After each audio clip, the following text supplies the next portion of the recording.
Le Crocosmia est une plante vivace à bulbe moyennement rustique. Je dis qu'elle est moyennement rustique parce qu'en fonction des espèces et des variétés, elle va tenir à -5 parfois dans de bonnes conditions jusqu'à -15. Donc c'est quand même une plante à surveiller si vous êtes dans une région avec des hivers rudes. Vous devez la planter dans une terre pauvre, terre un peu sèche et bien drainée. Ça c'est très important pour elle. Et dans une situation ensoleillée, si possible à l'abri par exemple contre un mur qui va emmagasiner la chaleur, ça va l'aider à passer l'hiver, ça c'est très bien. Si vraiment vous êtes fou de cette plante et que vous êtes dans une région où les hivers sont trop froids, eh bien n'hésitez pas à arracher le bulbe du Crocosmia et le garder au frais dans le noir jusqu'au printemps prochain, au début du printemps prochain, pour pouvoir la replanter au jardin comme ça.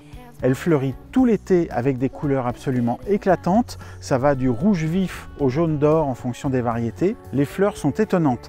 Elles sont portées par ces longues hampes florales et vous voyez ces 2 rangées de petites fleurs en forme de trompette. Là, on est vraiment au tout début. Imaginez que dans quelques jours, quelques semaines, on aura vraiment toutes ces petites trompettes comme ça de fleurs au coloris très vif dans un massif. C'est absolument magnifique. Le feuillage comme ça est bien dressé, on appelle ça des feuilles lancéolées, comme ça longues, bien dressées, vert. Il va mesurer à peu près 80 cm de haut, les fleurs vont monter à 1 mètre voire un peu plus au-dessus. Dans un massif, quand il est planté en pleine terre, ça peut faire une véritable touffe assez importante.